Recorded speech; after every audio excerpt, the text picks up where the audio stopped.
నమస్కారం. ప్రేక్షకులందరికీ శుభోదయం.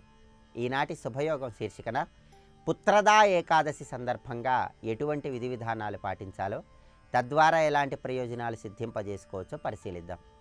పుష్యమాసంలో వచ్చే శుద్ధ ఏకాదశిని పుత్రదా ఏకాదశి లేదా నంద ఏకాదశి అనే పేరుతో జరుపుకోవటం అనాదిగా వస్తున్న సంప్రదాయం. ఎవరైనా సరే జ్యోతిష శాస్త్రరీత్యా జాతక చక్రంలో సంతానపరమైనటువంటి దోషాలు ఉన్నవాళ్ళు ఆ సంతానపరమైన దోషాలను తొలగింపజేసుకోవటానికి ఈ పుత్రదా ఏకాదశి నాడు ఏకాదశి వ్రతాన్ని ఆచరించాలి.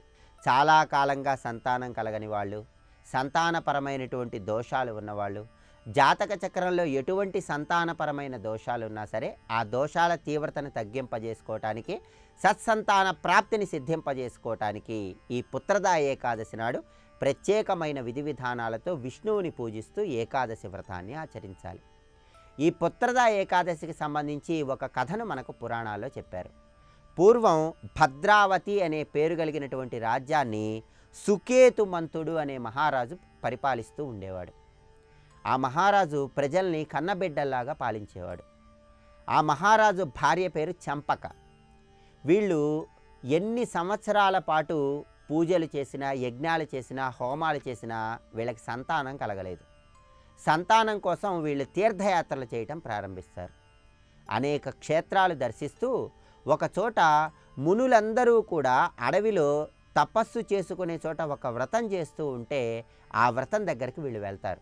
అక్కడికి వెళ్ళి ఈ సుకేతుమంతుడు, చంపక వీళ్ళిద్దరూ కూడా మహర్షులతో, స్వామి మీరు ఏం వ్రతాన్ని ఆచరిస్తున్నారు అని అడుగుతారు. అప్పుడు ఆ మహర్షులు, మేమందరము కూడా పుత్రదా ఏకాదశి వ్రతాన్ని ఆచరిస్తున్నాం. ఈ వ్రతాన్ని ఆచరించటం వల్ల జన్మ ఉద్ధరించబడుతుంది, సత్సంతానం కలుగుతుందని ఆ రాజుకి చంపకకి వివరిస్తారు. ఆ వ్రత విధానాన్ని తెలుసుకున్నటువంటి సుకేతుమంతుడు, ఆయన భార్య అయినటువంటి చంపగా ఈ పుత్రదా ఏకాదశి నాడు ఏకాదశి వ్రతాన్ని ఆచరించి దానివల్ల త్వరలోనే సత్సంతాన ప్రాప్తిని పొందారని ప్రామాణిక గ్రంథాలన్నీ తెలియజేస్తున్నాయి. కాబట్టి ఈరోజు ఈ కథను విన్నా, చదివినా విశేషమైన శుభ ఫలితాలు కలుగుతాయి. ఈ కథను స్మరించుకుంటూ ఈ పుత్రదా ఏకాదశి సందర్భంగా ప్రతి ఒక్కరూ కూడా ఏకాదశి వ్రతాన్ని ఆచరించాలి. ఏకాదశి వ్రతం అంటే ఏంటి? ఈరోజు ఉపవాసం ఉండాలి. రాత్రికి కూడా ఆహారం స్వీకరించకుండా ఏ ఫలమో పాలో స్వీకరిస్తూ విష్ణువుకి సంబంధించినటువంటి కీర్తనలు వినటం, విష్ణు నామస్మరణ చేయటం, ఇవన్నీ చేస్తూ రేపు అంటే రేపటి ద్వాదశి తిథి నాడు ఎవరికైనా భోజనం పెట్టి ఆ తర్వాత ఆహారాన్ని స్వీకరించాలి. ఇలా చేస్తే దీన్ని ఏకాదశి వ్రతము అనే పేరుతో పిలుస్తారు. అలాగే ఈరోజు ఏకాదశి వ్రతాన్ని ఆచరిస్తూ విష్ణుమూర్తిని ప్రత్యేకంగా పూజించాలి. విష్ణువుకు ప్రియమైనటువంటి 3 ఒత్తుల దీపాన్ని వెలిగించటం, తులసి దళాలతో, పసుపచ్చటి చామంతి పూలతో విష్ణువుని పూజించటం, దేవాలయంలో విష్ణుమూర్తిని దర్శనం చేసుకోవటం, విష్ణుమూర్తి ఆలయంలో యుగ్మ ప్రదక్షిణం చేయటం అంటే సరి సంఖ్యలో ప్రదక్షిణలు చేయటం, ఇవన్నీ చేస్తూ విష్ణుమూర్తిని ఆరాధన చేయాలి. ఓం నమో నారాయణాయ అనే అష్టాక్షరి మంత్రాన్ని జపించుకోవాలి. అలా విష్ణువుని పూజిస్తూ ఈరోజు ఉపవాసం ఉండండి. ఈ వ్రతాన్ని ఆచరించి సంతానపరమైన దోషాలను తొలగింపజేసుకోండి, సత్సంతాన ప్రాప్తిని సిద్ధింపజేసుకోండి. రేపటి శుభయోగం శీర్షికన శుక్రవారం సందర్భంగా మహాలక్ష్మీదేవి అనుగ్రహం పొందటానికి ఎటువంటి విధి విధానాలు పాటించాలో పరిశీలిద్దాం. నమస్కారం. హిరణ్యవర్ణాం హరిణీం సువర్ణరజతస్రజాం చంద్రాం హిరణ్మయీం లక్ష్మీం జాతవేదో మమావహ. యజ్ఞేన యజ్ఞం అయజంత, యజ్ఞముతో యజ్ఞపురుషుని అయజంత యజనము చేశారు. ఎవరు? దేవాహ, దేవతలు ఆరాధన చేశారు. వాళ్ళ ప్రజ్ఞ గొప్పది కదా, అందుకు వాళ్ళు ఆ విధంగా ఆరాధించారు. అందుకే దేవతలు మొట్టమొదట యజ్ఞముతోనే యజ్ఞేశ్వరుని ఆరాధించారు కనుక వారు ఏ యజ్ఞధర్మములు అవలంబించారో అవే ఈ సృష్టికి ప్రథమ ధర్మములు అయ్యాయి. అవే ధర్మములు అంటే దేవతలు యజ్ఞము ద్వారా ఆరాధించారు కనుక ఆ యజ్ఞరూపమైనటువంటి ధర్మములే సృష్టిలో మొట్టమొదట ఉన్నాయి. తాని ధర్మాని ప్రథమాని ఆసన్. ఎంత రమ్యమైన మాట. తాని ధర్మాని ఏమిటా ధర్మములు? దేవతలు ఏ ధర్మములను అనుసరించి భగవంతుని ఆరాధన చేశారో అవే ధర్మములు, అవే ప్రథమ ధర్మములు. దీన్ని బట్టి మనకి ఏం చెప్తున్నాడు? ఆ యజ్ఞ ధర్మములే మనం అమలుపరుచుకోవాలి, అనుసరించాలి అని చెప్పడం. ఎందుకంటే దేవతలు యజ్ఞంతోనూ ఆరాధించారు, మనకు యజ్ఞాన్ని ఆదర్శంగా చూపించారు ఇక్కడ. సహయజ్ఞ ప్రజా సృష్ట్వా పురోవాచ ప్రజాపతి వాక్యం ఇక్కడ. కనుక అటు పరమాత్మ, ఇటు దేవతలు, ఇటు మనము ముగ్గురు ఉన్నాం. దేవతలకి పరమాత్మకి నడుము యజ్ఞం ఉంది. ఆ విధానం మనకు నేర్పారు దేవతలు. కనుక మనము దేవతలను యజ్ఞములతో తృప్తిపరిచి తద్వారా పరమాత్మని తృప్తిపరుస్తున్నాం. కనుక దేవతలు పరమాత్మని యజ్ఞంతో ఆరాధించినట్లు మనము కూడా దేవతల్ని పరమాత్మ స్వరూపాలుగా యజ్ఞముతో ఆరాధించాలి. ఇంతే జీవితం, మరేమీ లేదండి. కనుక యజ్ఞమయమైన జీవనం గొప్పది సృష్టిలో. కనుక త్యాగబుద్ధితో, అంటే ప్రతిఫలాపేక్ష లేకుండా స్వధర్మాన్ని ఆచరించడమే యజ్ఞము. ఇంకోట్లేదు ఇక్కడ. నీ ధర్మం నువ్వు భగవత్ప్రీతిగా ఆచరించు, అంతే. ఆ యజ్ఞం ఆచరించు. ఎందుకంటే దేవతలు దాన్ని అవలంబించారు. తాని ధర్మాన్ని ప్రథమాన్యాసన్. అది చేయడం వల్ల వాళ్ళు ఎటువంటి స్థితిని పొందారంటే భగవద్ అనుగ్రహాన్ని వాళ్ళు పొందగలిగారు. కానీ ఎవరైతే యజ్ఞధర్మములను పాటిస్తారో వాళ్ళు ఎక్కడికి వెళతారు చూపిస్తున్నాడు. తేహ నాకం మహిమానస్సచంతే. వాళ్ళు నాకమును చేరుకుంటారు, అక్కడ మహిమని పొందుతారు. మహిమానస్సచంతే ఇక్కడ చెప్పేటప్పుడు మహిమానహ అంటే మహాత్ములు. ఎవరైతే ఆ ధర్మాన్ని పాటిస్తారో వాళ్ళు మహాత్ములు. అటువంటి వారు నాకం సచంతే, నాకమును పొందుతున్నారు. నాకం అంటే స్వర్గం. కానీ ఇక్కడ చెప్పబడుతున్న స్వర్గం ఇంద్రాది లోకముల స్వర్గము కాదు. ఇక్కడ నాకం అంటే దుఃఖరహిత స్థితి. కం అంటే సుఖం, అకం అంటే దుఃఖం, సుఖము లేకపోవుట అకం. నా అకం అంటే దుఃఖము కాదు అంటే ఆనందం అని అర్థం. నాకం అంటే ఆనందము. దుఃఖస్పర్శ ఇసుమంత కూడా లేని సుఖాన్ని నాకం అనాలి. ఇప్పుడు స్వర్గాన్ని నాకం ఎలా ఉంటాయండి? ఇంద్రాది లోకములు నాకం కాదు. ఇవి ఎలాంటివంటే పుణ్యం వల్ల అక్కడికి వెళ్ళారు, కానీ వెళ్ళిన దగ్గర టెన్షను. పుణ్యం ఖర్చు అయిపోగానే దిగిపోవాలని ముందే చెప్తారు. నువ్వు ఇంత పుణ్యం చేసేవారు, ఇంతకాలం నువ్వు స్వర్గలోకంలో ఉండుదువు అని. ఆ తర్వాత ఏ భోగం దొరుకుతున్నా వీడికి వెంటనే అనిపిస్తుంది, ఎన్నాళ్ళు కొద్ది రోజులేగా అని. వీడు భోగం అనుభవిస్తూనే అది ఎక్కువ కాలం ఉండదని దుఃఖం తగులుతూ ఉంటుంది. అంటే దుఃఖస్పర్శ ఉందా లేదా?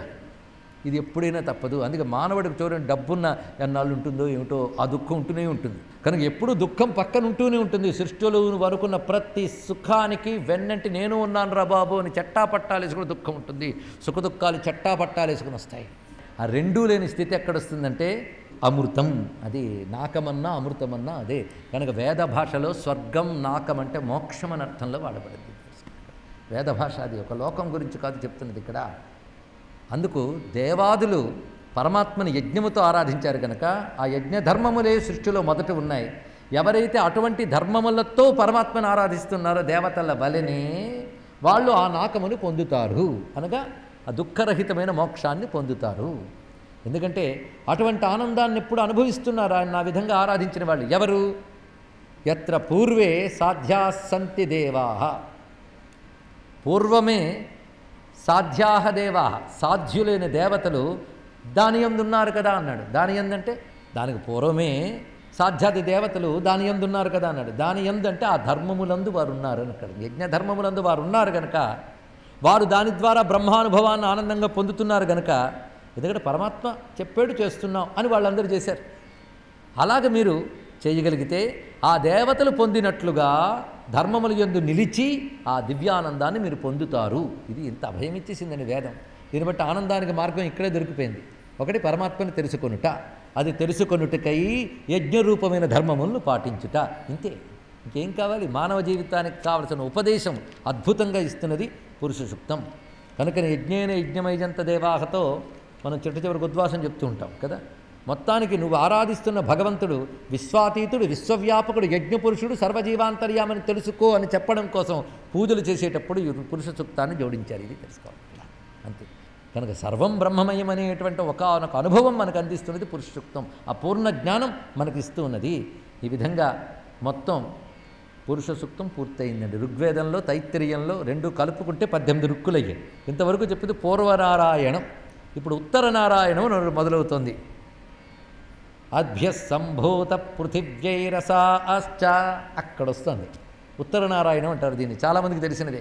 మహన్యాసం అంటూ జరుగుతూ ఉన్నప్పుడు ప్రక్రియ మీరు చూస్తే శివసంకల్పం అని మంత్రరాశిని హృదయన్యాసం చేస్తారు. హృదయం తర్వాత శిరస్సు, శిరస్సు మీద న్యాసం చేసేదంతా పురుష సూక్తం. తర్వాత శిఖాన్యాసం చేస్తారు.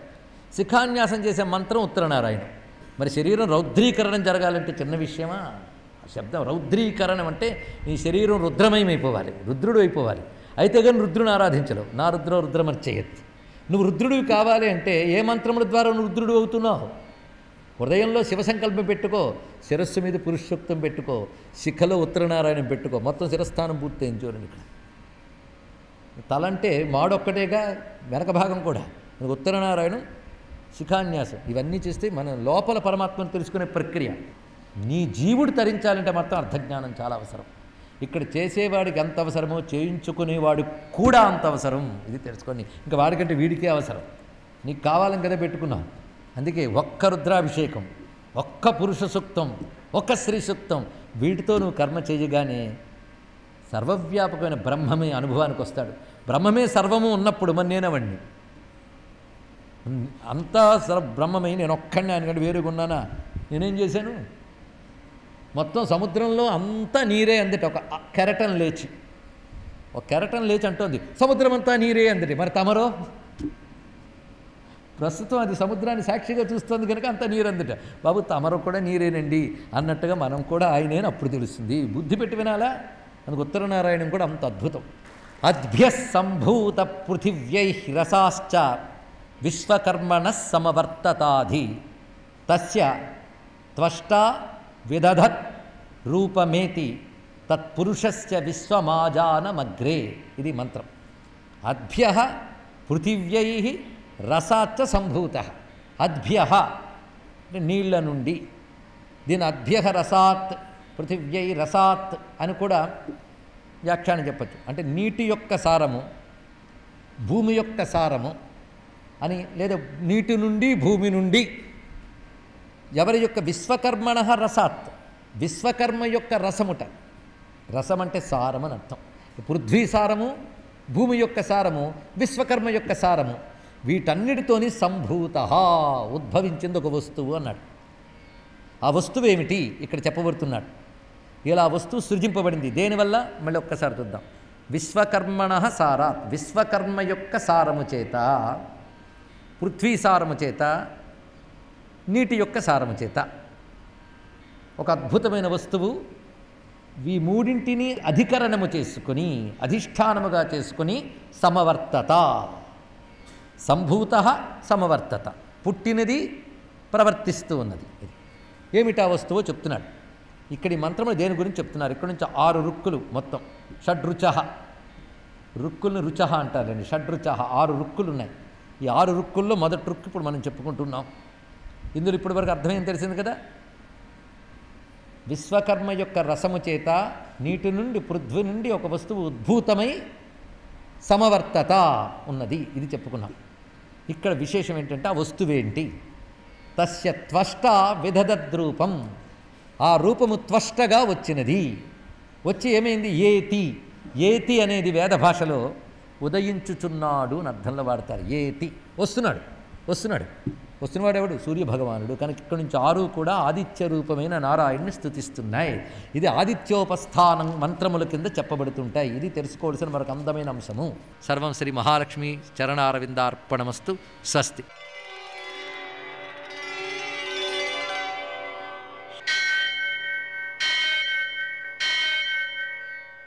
సహస్రశీరుషం దేవం విశ్వాక్షం విశ్వశంభువం విశ్వం నారాయణం దేవమక్షరం పరమం పదం విశ్వతః పరమాం నిత్యం విశ్వం నారాయణగుం హరిం విశ్వమేవేదం పురుషస్తద్విశ్వముపజీవతి పతిం విశ్వస్యాత్మేశ్వరగుం శాశ్వతగుం శివమచ్యుతం నారాయణం మహాజ్ఞేయం విశ్వాత్మానం పరాయణం. సూర్యశౌర్యమథేందురింద్రపదవీ సన్మంగళం మంగళం. నమస్తే భగవన్ దేవదత్తాత్రేయ జగత్ప్రభో సర్వబాధా ప్రశమనం కురు శాంతిం ప్రయచ్చమే. నేటి కాలమాన విశేషాలను గమనిద్దాం. స్వస్తి శ్రీ చాంద్రమాన విలంబనామ సంవత్సరం, ఉత్తరాయణం, హేమంత ఋతువు, పుష్యమాసం, శుక్లపక్షం, గురువారం. సూర్యోదయం 6:53, సూర్యాస్తమయం 5:58. తిథి ఏకాదశి రాత్రి 10:28 వరకు. నక్షత్రం కృత్తిక మధ్యాహ్నం 1:34 వరకు. వర్జం తెల్లవారుజామున 4 గంటల 44 నిమిషాల నుంచి 6 గంటల 15 నిమిషాల వరకు, దుర్ముహూర్తం ఉదయం 10 గంటల 35 నిమిషాల నుంచి 11 గంటల 19 నిమిషాల వరకు, మరల మధ్యాహ్నం 3 గంటల 1 నిమిషం నుంచి 3 గంటల 45 నిమిషాల వరకు, అమృతకాలం ఉదయం 11 గంటల 13 నిమిషాల నుంచి మధ్యాహ్నం 12 గంటల 47 నిమిషాల వరకు, రాహుకాలం గురువారం కాబట్టి మధ్యాహ్నం 1:30 నుంచి 3 గంటల వరకు, అష్టక వర్గ రీత్యా శుభప్రదమైన సమయం సాయంకాలం 6 గంటలకి. నేటి విశేషం ఏకాదశి గురువారం. ఏకాదశి గురువారాన్ని గురువైకాదశి వ్రతంగా చేస్తూ ఉంటారు. అదేవిధంగా ఇవాళ పుత్రద ఏకాదశి. ఎవరైతే సంతానం కావాల్సిన వారు ఉన్నారో వారు ఈ రోజున ఉపవాసం ఉండడం ద్వారా సత్సంతానాన్ని పొందుతారు. సంతానం ఉన్నవారు ఎవరైతే ఉన్నారో వారు ఈరోజు ఉపవాసం చేయడం ద్వారా సంతానం యొక్క అభివృద్ధి, మనకు అనుకూలంగా ఉండడం, సంతాన సౌఖ్యం ఇవన్నీ కూడా సిద్ధిస్తాయి. అలాగే సావిత్రి గౌరీ వ్రతం ఈ రోజున ప్రారంభిస్తూ ఉంటారు. దీన్నే బొమ్మల నోము అని చెప్పి ప్రారంభించి సుమారుగా 11 రోజుల పాటు ఆ పూజాధికారిని నిర్వర్తిస్తూ ఉంటారు. అలాగే రైవత మన్వాది కావడం వలన పితృదేవతలను ఉద్దేశించి మనం చేసేటువంటి దాన ధర్మాలు ఏవైతే ఉన్నాయో అవి అత్యంత సత్ఫలితాలను ఇస్తూ మనకు ఆ పితృదేవతల యొక్క అనుగ్రహంతో సంతాన సౌఖ్యాన్ని, సంతానం యొక్క అభివృద్ధిని కలిగజేస్తాయి. నేటి ఆణిముత్యాలు.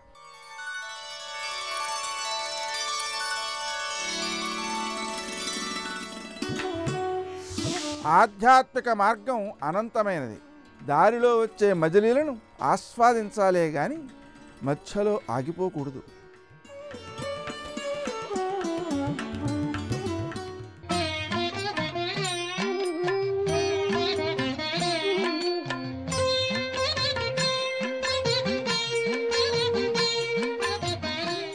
ఓం నమో నారాయణాయ. ఓం నమ శివాయ. శ్రీమాత్రే నమః. ఈరోజు ఏకాదశి పర్వదినం. ఈ ఏకాదశి పర్వదినాన విష్ణుమూర్తి ఆరాధన, ఉపవాసం అత్యధిక ప్రాధాన్యతను సంతరించుకుంది. ఎవరైతే ప్రతి నెల వచ్చేటువంటి ఏకాదశి ఉపవాసాలని కనుక ఆచరించినట్లయితే వారికి ఆరోగ్యప్రదమైనటువంటి జీవనమే కాకుండా జ్ఞానప్రాప్తి సిద్ధించడానికి ఆ నీరజాక్షుడు అనుగ్రహాన్ని ప్రసాదిస్తాడు. విష్ణులోక సాయుజ్యతత్వాన్ని కూడాను చివరి దశలో ప్రసాదిస్తాడని శాస్త్రం. ఏదైనా ఏకాదశి పురుషుడు సాక్షాత్తు శ్రీమన్నారాయణుడే. అందుచేతనే ఆయనకు కృతజ్ఞతలు తెలియచేస్తూ ఆ గోవింద నామ ధ్యాన తత్పరలో దాగినటువంటి పరమార్థాన్ని మనసు నిండా నింపుకొని మన ఆత్మ చుట్టూతా వచ్చినటువంటి కల్మషాన్ని తొలగించుకొని, అంటే మనం నిత్య జీవితంలో అనేక ఆరాట పోరాట వ్యవస్థలో అనేక ఆలోచన పరంపరలో ఉండేటువంటి కల్మషభూయిష్టమైనటువంటి ప్రభావం ఈ ఆత్మ చుట్టూతా పేరుకొని ఉన్నట్లయితే అదంతా కూడాను ఏకాదశి ఉపవాస సందర్భంగా తొలగించబడి కరుణరసం అనేటువంటిది ప్రబలి జీవన్ముక్తికి మార్గాన్వేషణ చేయటానికి ఉపకరించేటువంటిది ఏకాదశి. అందుచేతనే భగవంతునికి ఏకాదశి అంటే చాలా ప్రీతి అని శాస్త్రాలు అభివర్ణించాయి. ఈ ఏకాదశి ఉపవాసం ఉండి చక్కగా విష్ణునామ సంకీర్తనలో దాగినటువంటి మధురమైనటువంటి ఆ ప్రభావాలన్నీ అర్థం చేసుకొని మనస్సును భగవంతునికి చేరువలో తీసుకుని వెళ్ళటమే దీనిలో దాగిన పరమార్థ లక్షణం. ఇది ప్రతి ఒక్కరూ గుర్తెరిగి తీరాలి. అందుచేతనే పరమ పవిత్రవంతమైన భారతావనిలో ప్రతినిత్యం ప్రతిరోజు కూడాను ఏదో ఒక విశిష్టవంతమైన ప్రభావం ముడిపడి ఉంది. ఆ ప్రభావరీత్యా పరమాత్మకు శరణు కోరుతూ ఆచరించేటువంటి విధి విధానంలో ఏకాదశి ప్రముఖ స్థానాన్ని పొందింది. ఈ ఏకాదశిని గనక ఎవరైతే పాటిస్తారో వారికి ఆరోగ్యము, ఆయుష్షు, జ్ఞానము సిద్ధిస్తాయి అంటోంది శాస్త్రం. ఈ ఏకాదశి నాడు గురువారం కావటం విశిష్ట లక్షణం. త్రిమూర్తి తత్వంతో విరాజిల్లేటువంటి దత్తశరణం మమ దత్తాత్రేయుల వారి యొక్క ప్రభావం చాలా చక్కగా పనిచేస్తుంది. కాబట్టి ఆ దత్తనామ స్మరణ చేస్తూ ఔదంబర వృక్షం చుట్టూ ప్రదక్షిణాలు నిర్వహించి దత్త గీతను కూడాను పఠనం చేయటం చాలా విశేషకరమైన ప్రభావాన్ని కలిగింపజేస్తుంది. సర్వే జనా సుఖినో భవంతు.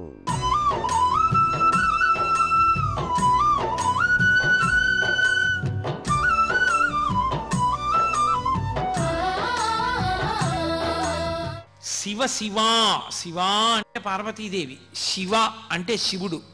శివుడు పార్వతుల యొక్క సమాగమ స్వరూపానికి సరి అయినటువంటి నిర్వచనమే సుబ్రహ్మణ్యుడు.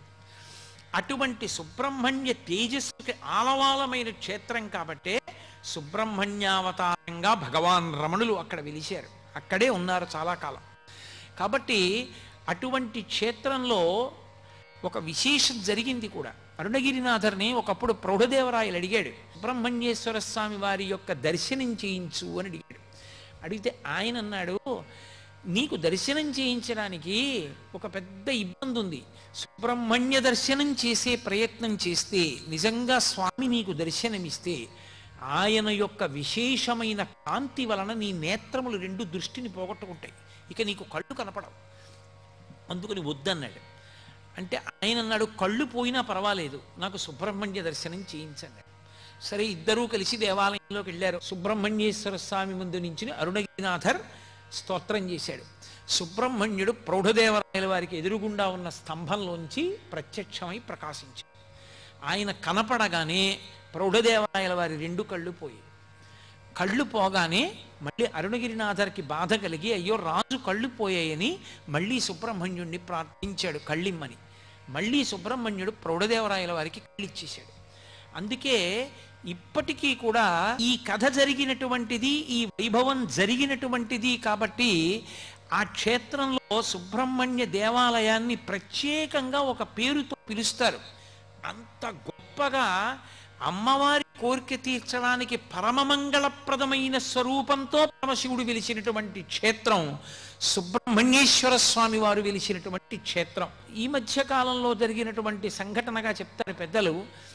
ఒక గొప్ప ఐశ్వర్యవంతురాలు ఒంటి నిండా నగలు పెట్టుకుని తిరువణ్ణామలై అంటారు అరుణాచలాన్ని. తిరువణ్ణామలైలో ఒక పెళ్లికి వెళ్ళడం కోసమని రైల్వే స్టేషన్లో దిగింది.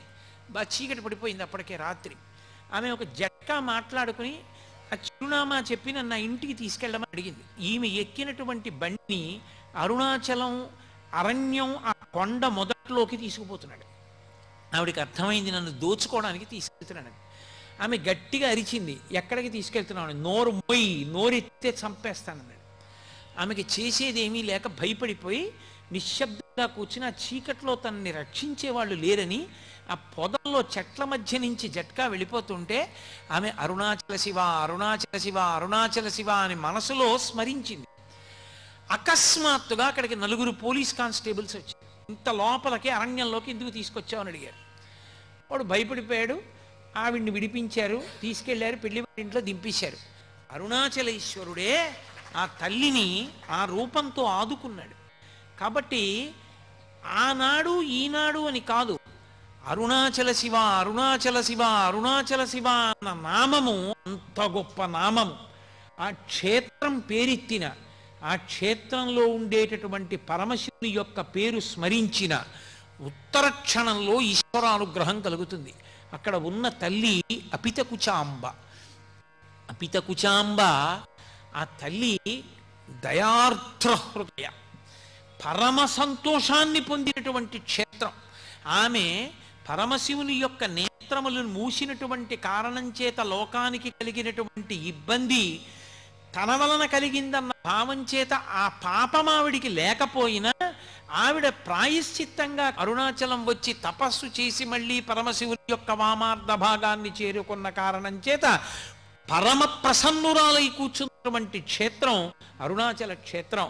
అందుకే అపితకుచాంబ దర్శనం చేసినా, ఆవిడ్ని స్తోత్రం చేసినా, ఆవిడికి నమస్కరించినా ఉత్తర క్షణంలో పలుకుతుంది. కావ్యకంఠ గణపతి మునికి ఆ తల్లి ఎంత పలికిందో. అరుణాచల క్షేత్రంతో అద్భుతంగా తమ జీవితాలు ముడివేసుకున్న మహాయోగులు కొంతమంది ఉన్నారు. అందులో మొట్టమొదటి వారి శేషాద్రి స్వామి. శేషాద్రి స్వామే రమణ మహర్షులు ఇక్కడ ఉన్నారని కనిపెట్టారు. శేషాద్రి స్వామి అసలు అరుణాచలం అంటే మారుపేరుగా మారిపోయిన వారు మహానుభావులు భగవాన్ రమణులు. అలాగే భగవాన్ రమణుల ఆశ్రమంలో ఆయన ఎప్పుడు మాట్లాడేవారు కాదు, మౌనస్వామి అని పేరు. ఆయన ఎప్పుడైనా నోరు విప్పి ఒక్క మాట మాట్లాడితే ఆయన మాట్లాడిన మాటల్ని వెంటనే పోస్ట్ కార్డు మీద రాసి అన్నయ్య గారికి పంపిస్తూ ఉండేవారు సూరి నాగమ్మ గారు.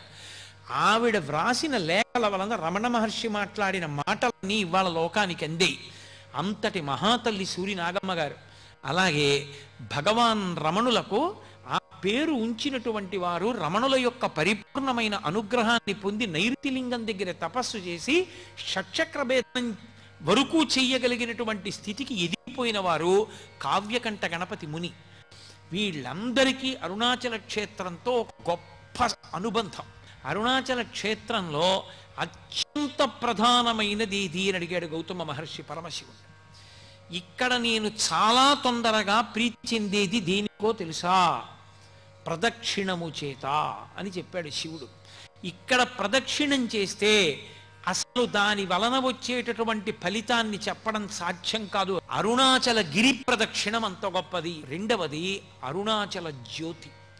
అరుణాచల జ్యోతి అంత గొప్పది. ప్రత్యేకంగా అదే ఒక గొప్ప జ్యోతి, కొండ జ్యోతి. ఇప్పటికీ కొంతమందికి అరుణాచల శివలింగం దర్శనం చేస్తున్నప్పుడు కూర్చున్న భగవాన్ రమణులు కనపడుతూ ఉంటారు. ఇప్పటికీ ఎందరో పెద్దలు అరుణాచల పర్వతంలో జ్యోతులను దర్శనం చేసిన వాళ్ళు, జ్యోతులు వెడుతుండగా చూసిన వాళ్ళు, జ్యోతులు పైకి లేస్తుండగా చూసిన వాళ్ళు, కొండనంతటిని ఒక జ్యోతిగా దర్శనం చేసిన వాళ్ళు ఎందరో. అంత గొప్ప క్షేత్రం. పరమేశ్వరుడు గౌతమ మహర్షికి సాక్షాత్కరించి అరుణాచల క్షేత్రమునందు జరగవలసినటువంటి పూజా విధానాన్ని ఉపదేశం చేసినప్పుడు అరుణాచల క్షేత్రమునందు ప్రదక్షిణము అత్యంత ప్రధానమైన ప్రాముఖ్యమైన విషయంగా ఆయన నిర్ధారణ చేశాడు. ప్రదక్షిణము అన్న మాటని కొంచెం జాగ్రత్తగా పట్టుకునే ప్రయత్నం చెయ్యాలి. ఎందుకంటే మీరు చూడండి, ఎప్పుడైనా ప్రదక్షిణము అన్నదాన్ని వేరుగా వాడరు. ప్రదక్షిణ నమస్కారాలు అంటారు. ప్రదక్షిణం ఎప్పుడు పూర్తవుతుంది? నమస్కారంతో పూర్తవుతుంది. ప్రదక్షిణము నమస్కారము అవిభాజ్యము, రెండు వేరు చేయడం కుదరదు. క్రియారూపంగా చూసినప్పుడు ప్రదక్షిణం నమస్కారం కన్నా వేరైనప్పటికీ నమస్కారం చెయ్యడానికి యోగ్యమైనటువంటి వస్తువు పట్ల గౌరవ భావమును ప్రకటనం చేయడంలో ప్రదక్షిణం కూడా నమస్కారమునందు అంతర్భాగమైపోతుంది. అసలు ప్రదక్షిణము అన్న మాట ఎందులోంచి ఉద్భవించింది, ఏ భావనలోంచి పుట్టింది అంటే దక్షిణ అంటే కుడి భాగం. మనం కుడివైపు ఏది ఉంచామో అది పరమ పూజనీయమైన వస్తువు, అత్యంత గౌరవమైన వస్తువు అని పేరు, గుర్తు. నేను ఏకకాలమునందు రెండు వస్తువులను పట్టుకోవలసి వచ్చిందనుకోండి, పరమ ప్రధానమైన వస్తువు, గౌరవింపబడవలసినటువంటి వస్తువుని కుడి చేతి వైపు ఉంచుకోవాలి. అంత గౌరవించవలసినది కాదు అని అనిపించింది అనుకోండి, ఎడం చేతి పక్కన పెట్టుకుంటారు. ఒక ఈశ్వరమూర్తిని నా చేతిలో ఎవరో పెట్టారనుకోండి, దాన్ని ఎడం చేతి వైపు పెట్టకూడదు, దాన్ని కుడి చేతి వైపు ఉంచాలి. అంటే అది పూజనీయమైనది. అందుకే పూజ చేసేటప్పుడు భగవన్మూర్తులు ఎప్పుడు ఎదురుగుండా ఉండవు. అసలు పూజ యందు కానీ దర్శనమునందు కానీ దేవాలయంలో దర్శనం చేసినప్పుడు కానీ అభిముఖ పూజ ఉండదు. భగవంతుడికి ఎదురుగుండా కూర్చోకూడదు. ఎందుకు కూర్చోకూడదు అంటే ఒక్కటే కారణం, ఈశ్వరుడు పరమతేజోమూర్తి. ఆయన యొక్క స్వరూపమే తేజస్సు, కాంతి. దానికి ఒక లక్షణం ఉంటుంది, అది ఎదుటివారి కాంతిని లాక్కుంటుంది. ఆ లక్షణం ఉన్న కారణం చేత ఈశ్వరుడికి అభిముఖంగా కూర్చుని పూజ చేస్తే తేజస్సు క్షీణిస్తుంది. అందుకని అభిముఖ పూజ లేదు. అద్వైత భావన చేత అంతా ఒక్కటైనా కర్మ చేసేటప్పుడు, క్రియ చేసేటప్పుడు భేదం ఉంటుంది. అందుకని ఈశ్వరుణ్ణి కుడి చేతి వైపు ఉంచుకుని తాను కూర్చోవాలి. ఈశ్వరుడు కుడివైపునుంటే తానెటు కూర్చోవాలి? తను ఎప్పుడూ ఆరాధనా సమయమునందు తూర్పు దిక్కుని చూడాలి. తూర్పుని చూస్తూ తాను కూర్చుంటే భగవన్మూర్తులు ఉత్తర దిక్కుగా చూస్తాయి. అప్పుడు పువ్వు పడేటప్పుడు కుడి చేతిని కదిపితే పడుతుంది. ఇలా కుడి చేతి వైపు పళ్ళెంలోంచి పువ్వులు ఇలా అంటున్నారనుకోండి, ఆ పువ్వులు ఈశ్వర మంటపం వైపుకు పడుతుంటాయి, ఈశ్వర పాదముల మీద పడతాయి. ఆయన కుడివైపు ఉంటాడు, మనం తూర్పుని చూస్తూ ఉంటాం. పూజా పరికరములు కుడి చేతి వైపు ఉంటాయి. అసలు ఎడంచేత్తో అందుకోవలసిన అవసరం, ఎడంచేత్తో ముట్టుకోవలసిన అవసరం ఇక ఉండదు. పూజలు ఒక్క కుడి చేత్తోనే చేస్తారు. ఎప్పుడైనా ఏదైనా బరువైనదైతే కుడి చేతితో పట్టుకుని ఎడంచేతి యొక్క బలాన్ని కలుపుతారు తప్ప కుడి చేతితో మాత్రమే ఉపయోగించడానికి కారణం, అవతల ఎవరిని మీరు ఆరాధన చేస్తున్నారో ఆయన పరమ గౌరవనీయుడు, మన జీవితానికి అంతటికీ కూడా ఆయనే ధ్యేయమైన వాడు అని చెప్పడం కోసమని కుడివైపు ఉంచుతారు. మీరు అలా ప్రయత్నం చెయ్యవలసిన అవసరం లేకుండా, అంటే పూజామందిరం ఏదో మీ కుడి చేతి వైపుకుంది అన్న భావన చెయ్యవలసిన అవసరం లేకుండా మీరు తూర్పుకి తిరిగి కూర్చున్నారనుకోండి, తూర్పుకి తిరిగి కూర్చున్నాడు అంటే సద్భావనతో ఈశ్వరుణ్ణి మనసులో స్మరిస్తూ ఉన్నాడు అని గుర్తు. తూర్పుకి తిరిగి కూర్చుని ఉన్నాడు అనుకోండి, అప్పుడు దక్షిణం. మీరు చూడండి, తూర్పుకి తిరిగితే కుడి చేతి వైపు ఏ దిక్కు అన్నాను అనుకోండి దక్షిణం, ఎడం చేతి వైపు ఉత్తరం, వెనక వైపు పశ్చిమం కదా. దక్షిణం అన్న మాట ఎక్కడి నుంచి వచ్చిందంటే, అలా కూర్చున్నటువంటి వాడి యొక్క కుడి చేతి వైపు హృదయం అంటారు. మనం సాధారణంగా గుండెకి పర్యాయపదంగా హృదయస్థానం ఏది అంటే ఎడం చేతి వైపు చూపిస్తాం. కానీ ఆధ్యాత్మ విద్యయందు హృదయము అన్నది పరమేశ్వరుని యొక్క స్థానము. ఆ హృదయము ఎటువైపు ఉంటుంది అంటే కుడివైపుకు అని నిర్ధారించారు. అందుకే భగవాన్ రమణులు తాబేటి బండ దగ్గర ఆయన ఒకసారి కూర్చుని ఉండగా ఆయనకి ఊపిరి ఆగిపోయింది. ఊపిరి ఆగిపోయి రక్త ప్రసారం అంతా ఆగిపోయింది, శరీరం అంతా నల్లగా అయిపోయి కొయ్యబారిపోయింది. పక్కన కూర్చున్న ఆయన గోలగోల పెట్టేశాడు, రమణ మహర్షి శరీరం వదిలిపెట్టేశాడు. రమణులు మాత్రం సాక్షిగా చూస్తున్నారు ఏమవుతోంది ఈ శరీరం అని. ఓ, ఇది మృత్యువు వాత పడింది అని తెలుసుకున్నారు. తెలుసుకున్న తరువాత అహంస్ఫురణం మాత్రం ఇక్కడి నుంచి వస్తోంది. అహంస్ఫురణ అంటే ఈశ్వర స్థానంలోంచి ఉన్నాను అని చూస్తున్న భావన ఇక్కడి నుంచి వస్తోంది. ఒక్కసారి ఇటువైపు నుంచి ఒక కాంతి తీవ్రమైన వేగంతో ఎడం పక్కకి వెళ్ళింది. వెంటనే మళ్ళీ గుండె కదిలి రక్త ప్రసారం అయింది. ఆయన లేచారు. ఇప్పటికీ ప్రదక్షిణ మార్గంలో ఆ తాబేటి బండని చూస్తుంటారు. రమణ మహర్షికి ఎక్కడ ఈ అనుభవం కలిగిందో ఆ ప్రదేశానికి, ఆ పెద్ద బండకి తాబేటి బండ అని పేరు. సర్వం శ్రీ ఉమామహేశ్వర పరబ్రహ్మార్పణమస్తు. స్వస్తి.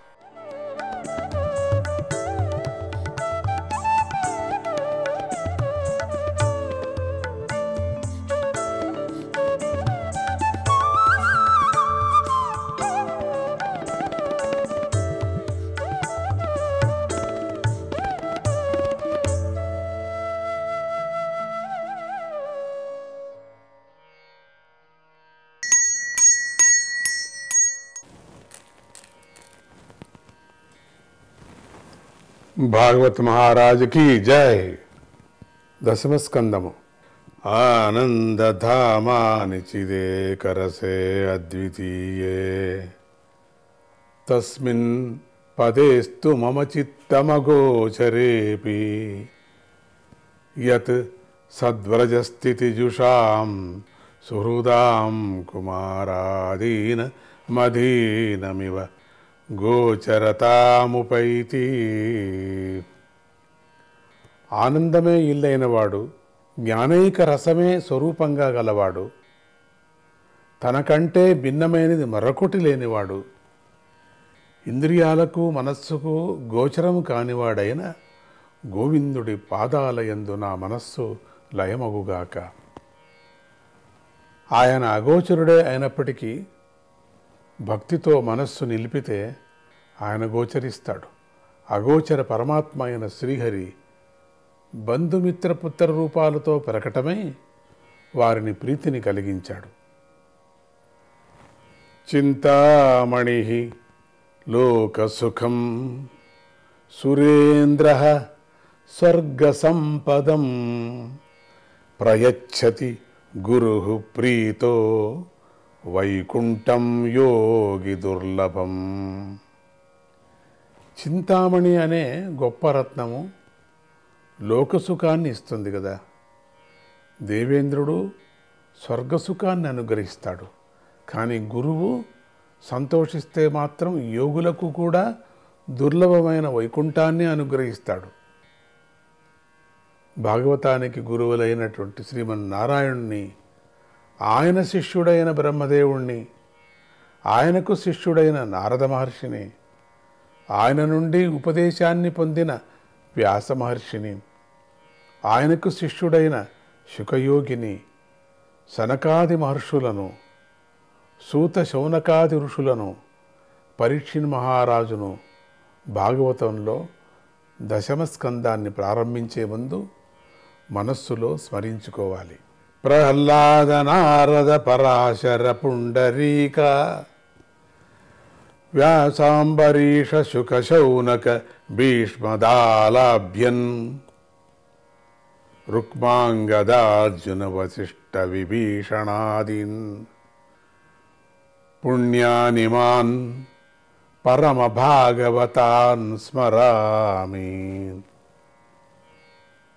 ప్రహ్లాదుడు, నారదుడు, పరాశరుడు, పుండరీకుడు, వ్యాసుడు, అంబరీషుడు, శుకుడు, శౌనకుడు, భీష్ముడు, దాల్భ్యుడు, రుక్మాంగదుడు, అర్జునుడు, వశిష్ఠుడు, విభీషణుడు మొదలైన పుణ్యాత్ములకు పరమ భాగవతులను స్మరిస్తున్నాం. ధన్యం బృందావనం యత్ర భక్తి నృత్యతి సర్వదా. ఎక్కడైతే భక్తి నాట్యమాడుతూ ఉంటుందో ఆ బృందావనమే ధన్యమైనది అని అంటూ శ్రీకృష్ణుడి పాదముద్రలు పడిన బృందావనాన్ని స్మరించుకుంటూ దశమస్కందాన్ని ప్రారంభించాలి.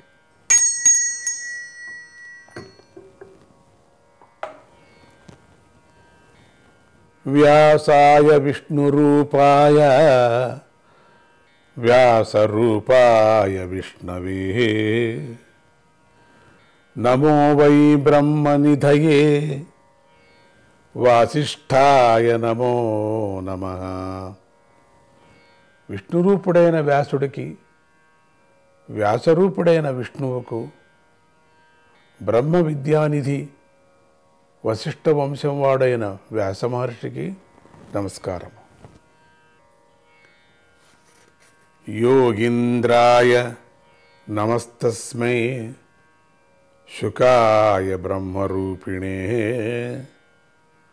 సంసార సర్పదష్టం యో విష్ణురాతమమోముచత్ విష్ణురాతమమోముచత్. యోగీంద్రుడు, బ్రహ్మస్వరూపుడు, సంసారమనే సర్పంతో కాటువేయబడ్డ విష్ణురాతుడైన పరీక్షిన్ మహారాజును బంధ విముక్తుడిని చేసిన సుఖమహర్షికి నమస్కారం.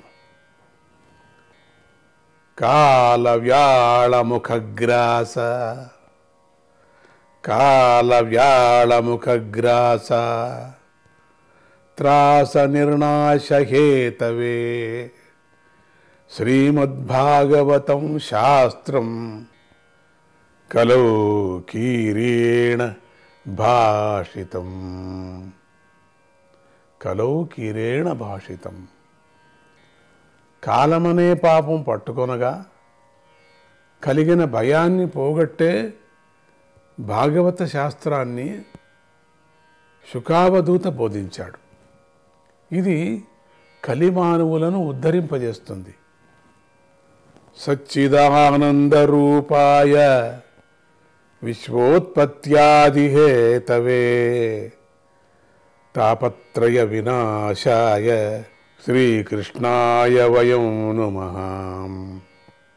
కృష్ణాయ నమః.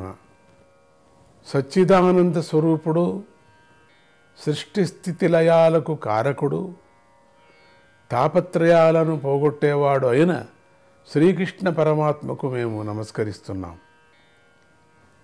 జన్మాద్యస్య యతోన్మయాదితరచ్చాదేష్వ విఘ్నస్వరాట్ తేనే బ్రహ్మహృదాయ ఆదికవ్యయే ముహ్యంతి యచ్చూరయః తేజో వారి మృదాం యథా వినిమయో యత్ర త్రిసర్గో మృషా ధామ్నా స్వేన సదా నిరస్తకుహకం సత్యం పరం ధీమహి. జగత్తులోని పదార్థాలన్నిటిలోనూ ఉనికి అనేది ఉన్నది. కానీ ఒక పదార్థంలో మరొకటి ఉండటం లేదు. కనుక ఈ జగత్తు సత్స్వరూపమైనటువంటి పరబ్రహ్మ వస్తువు నుండి పుట్టి దానిలోనే స్థితిని పొంది అందులోనే విలీనమవుతుందని తెలుస్తుంది. సర్వజ్ఞుడు మరియు ఏ ఆపేక్ష లేకుండా తానే స్వయంగా ప్రకాశించేవాడైన ఆ పరమాత్మ తన హృదయ సంకల్పంతో చతుర్ముఖ బ్రహ్మకు వేదాన్ని తెలియజేశాడు. ఆ పరమేశ్వరుడి విషయంలో గొప్ప గొప్ప పండితులు కూడా మోహాన్ని పొందుతున్నారు. సత్తయే స్వరూపంగా గల పరబ్రహ్మ నుండి అగ్ని, నీరు, భూమి ప్రకటమైనట్లుగానే వాటి కార్యరూపమైన ఈ ప్రపంచం కూడా వాస్తవంగా లేకపోయినా గోచరమవుతుంది. చైతన్య స్వరూపుడైన ఆ పరమేశ్వరుడికి మాయ మరియు దాని దోషాలు అంటవు. ఆ దోషాలను ఆయన పోగొడతాడు. అటువంటి సత్స్వరూపమైనటువంటి అంటే సత్యస్వరూపుడైనటువంటి పరబ్రహ్మను ధ్యానిస్తున్నాను.